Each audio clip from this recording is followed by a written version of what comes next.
Ethan Carter, a seasoned investigator with a reputation for solving the most intricate cases, arrived in the small, isolated town of Ravenwood on a foggy autumn morning. The town had a reputation for being quaint and peaceful, but recent reports of mysterious disappearances had disrupted its calm facade. Ethan, tasked with unraveling these enigmas, couldn't ignore the unsettling feeling that seemed to permeate the very air of Ravenwood. The first disappearance was that of Robert Mitchell, a respected local businessman. The townsfolk were visibly anxious, and whispers of foul play spread like wildfire. As Ethan walked through the narrow streets, he was greeted with wary glances and hushed conversations.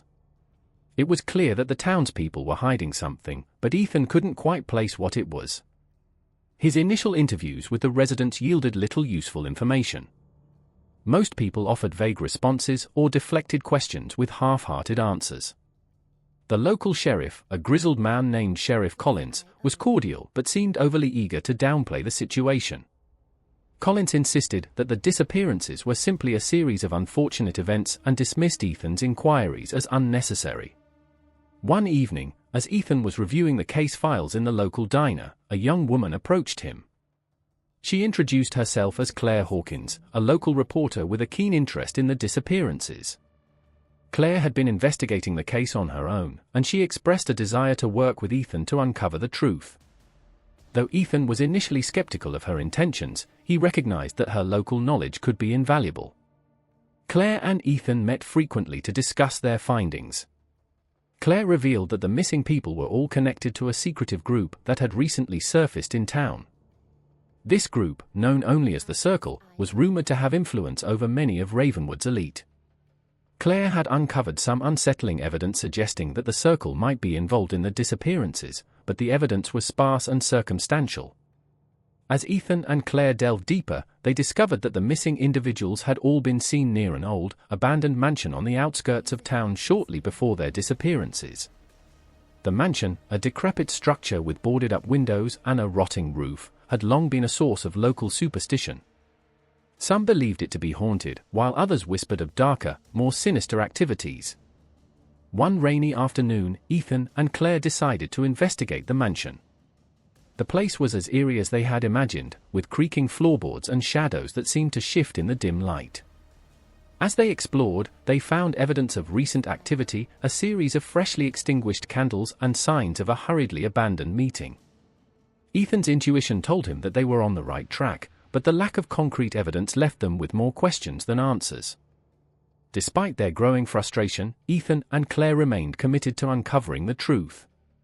The tension between them was palpable. Ethan couldn't fully trust Claire, and Claire seemed to be hiding something of her own. Nevertheless, their uneasy alliance continued as they navigated the complexities of Ravenwood's dark secrets. The mystery deepened with each passing day, and Ethan began to feel a sense of urgency. The town's facade of normalcy was slipping away, revealing a darkness that seemed to envelop everything. With each step closer to the truth, Ethan could feel the danger closing in, but he knew he had to press on. The truth about Ravenwood and its secrets was waiting to be revealed, and Ethan was determined to uncover it, no matter the cost. As Ethan and Claire continued their investigation, they began to uncover troubling connections between the missing persons and a shadowy figure known as Marcus Langford. Marcus was reputed to be the head of a criminal syndicate operating behind the scenes in Ravenwood. His name was whispered with fear and reverence, and it became clear that he was deeply intertwined with the town's dark underbelly. Their research revealed that the missing individuals had all been involved in activities or businesses that could potentially threaten Marcus's interests. Robert Mitchell, the latest disappearance, had been a vocal critic of local corruption, which made him a prime target for Marcus's enforcers. Ethan and Claire's growing suspicion about Marcus intensified when they discovered that several of the disappeared had been seen in the vicinity of Marcus's estate shortly before their disappearances. Despite their growing leads, Ethan felt a sense of mounting frustration. The more they dug into Marcus's operations, the more elusive concrete evidence became. Marcus seemed to operate with an impenetrable network of loyalists who shielded him from scrutiny.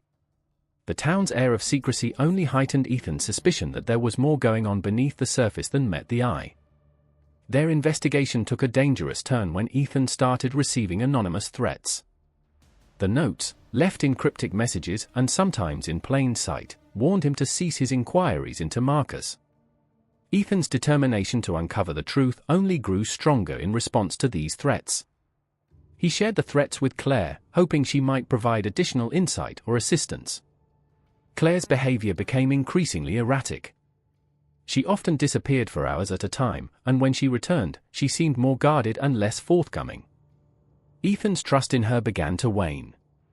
One evening, while going through some documents, Ethan stumbled upon a series of text messages on Claire's phone that suggested she had been in contact with Marcus's associates.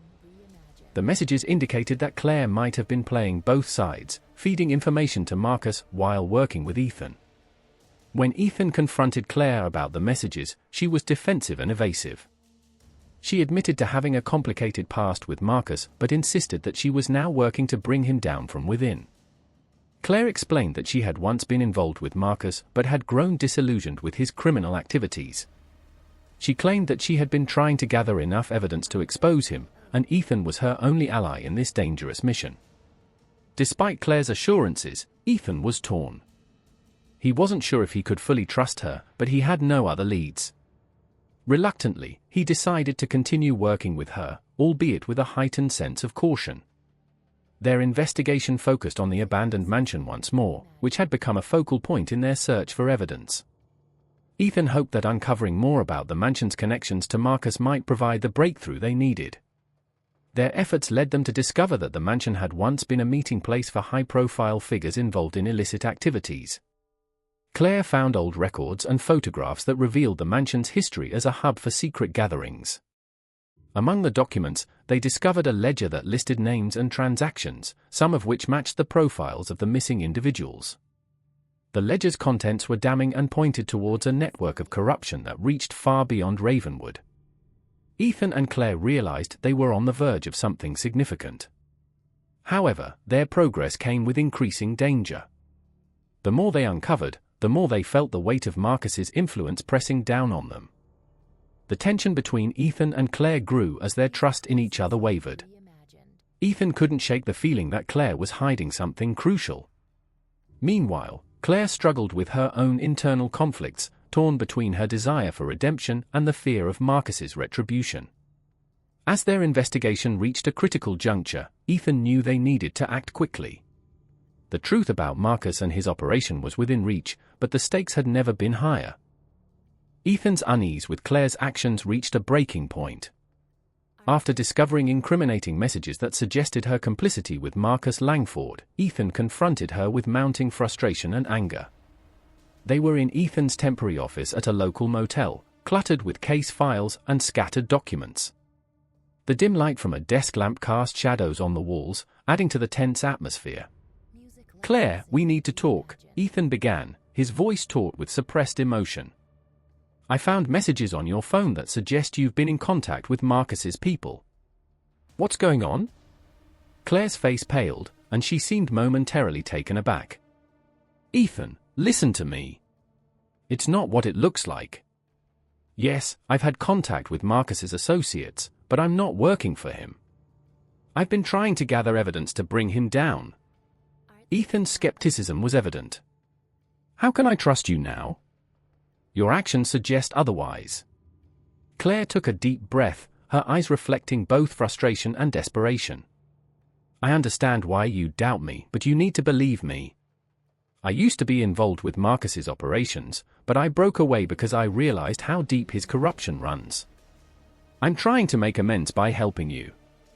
Despite Claire's earnest plea, Ethan found it hard to reconcile her words with the evidence he had uncovered. Yet, with no other leads and no one else to turn to, he reluctantly agreed to continue working with her, albeit with a heightened sense of caution. Their joint efforts focused on a high-risk plan to expose Marcus. They decided to infiltrate one of Marcus's secret meetings, hoping to gather definitive evidence of his criminal activities. Claire had managed to arrange an invitation to the event under the guise of a new journalist interested in covering local crime. On the night of the meeting, Ethan and Claire arrived at an upscale but discreet venue, a grand estate hidden behind tall gates and thick hedges. The event was a masquerade ball, adding an extra layer of secrecy and intrigue. Ethan, disguised in formal attire and a mask, mingled with the guests while Claire used her position to access restricted areas. The atmosphere was opulent yet eerie, with the guests speaking in hushed tones and glancing around as if wary of being overheard. As the night progressed, Ethan noticed Claire slipping away from the main gathering. He followed her discreetly and saw her enter a private room where several high-ranking individuals, including Marcus, were gathered. Ethan strained to listen through the partially closed door. From his vantage point, he could hear snippets of conversation about illicit deals and secretive transactions. Suddenly, Ethan's heart sank as he saw Claire emerging from the room, accompanied by Marcus. Their conversation was intense but inaudible from Ethan's position. Marcus's demeanor was threatening, and Claire looked increasingly distressed. Ethan's worst fears seemed to be coming true. Claire was still entangled with Marcus, and her earlier assurances might have been nothing more than a facade. Determined to confront her, Ethan waited until the event was over and Claire had returned to the main hall. He approached her with a mixture of anger and sadness. "Claire, I saw you with Marcus. What's going on? You promised me you were working to expose him, not assist him." Claire's face was flushed, and her eyes were filled with tears. "Ethan, I didn't want you to find out like this. I made a deal with Marcus to protect myself and get close to him for the investigation. But things have gotten out of hand. Marcus is more dangerous than I realized, and now he's using my involvement as leverage." Ethan was torn between his anger and his concern for Claire's safety. "We need to get out of here before it's too late." The urgency in Ethan's voice snapped Claire into action. They quickly left the estate, but Ethan couldn't shake the feeling of betrayal. Claire's actions had endangered their mission and their lives. As they drove away from the estate, Ethan struggled to reconcile the reality of Claire's involvement with his desire to see justice done. Back at their temporary base, Ethan reviewed their findings with renewed determination.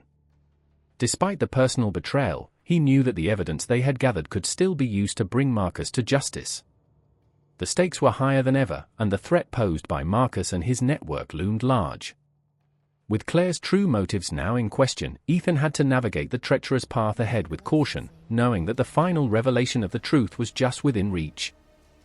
The tension between Ethan and Claire reached its peak as they continued their efforts to dismantle Marcus Langford's criminal empire. Despite Claire's claims of being coerced, Ethan could no longer fully trust her. The stakes had never been higher, and Ethan was determined to uncover the truth about Marcus, even if it meant confronting Claire's betrayal head-on. Their investigation revealed a chilling truth: Marcus was not the mastermind behind the disappearances. Instead, Claire had been orchestrating the entire scheme from behind the scenes.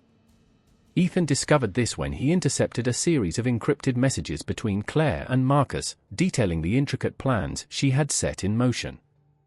The realization was devastating. Claire had manipulated both Ethan and Marcus, using them to cover her tracks and maintain control over the town. The final piece of the puzzle fell into place when Ethan unearthed a hidden ledger in Claire's possession. The ledger contained detailed records of her operations, including names, dates, and transactions related to the disappearances. The evidence pointed directly to Claire as the true architect of the scheme. She had orchestrated the abductions to eliminate threats to her growing influence and control over Ravenwood. The revelation was a crushing blow. Ethan felt a profound sense of betrayal and anger, but he knew he had to act swiftly. Claire's manipulation had placed both his and the town's safety at risk. As Ethan prepared to expose her crimes, he grappled with the emotional weight of the situation. The woman he had trusted and worked closely with had been deceitful all along. Ethan arranged a meeting with Claire, hoping to confront her and gather final evidence before making her actions public. They met at the same abandoned mansion where their investigation had begun. The mansion's decaying grandeur provided a stark backdrop for the confrontation, its eerie silence amplifying the gravity of the moment. Claire arrived, visibly tense and defensive. Ethan, with a mix of determination and sorrow, presented her with the ledger and the incriminating messages. "Claire, this is over. I know everything. You've been behind the disappearances all along." Claire's face contorted with a mix of fear and defiance. "Ethan, you don't understand. I was trying to protect myself and control the chaos. Marcus was a means to an end. I needed to maintain order. Ethan's voice was resolute. You used me and everyone else as pawns in your twisted game. You've endangered lives for your own gain. It's time for you to face justice. Claire's eyes reflected desperation as she realized the gravity of her situation. Please, Ethan. There's still time. We can make this right. Just give me a chance to fix things. Ethan was unmoved by her pleas. He knew that any leniency would only perpetuate the cycle of deception and danger. With a heavy heart, he contacted the authorities and presented them with the evidence. The police arrived promptly, and Claire was taken into custody. The once mysterious web of lies was now exposed, and the town of Ravenwood began to process the shocking truth. As Claire was led away, Ethan couldn't help but reflect on the personal cost of the investigation. The betrayal by someone he had trusted deeply was a painful reminder of the complexities of human nature. Yet, he was resolute in his commitment to justice. The truth had been uncovered, and Marcus Langford's criminal network was dismantled. With Claire in custody and Marcus's operations exposed, Ravenwood began the slow process of healing. The town's dark secrets were brought to light, and the missing individuals were mourned and remembered.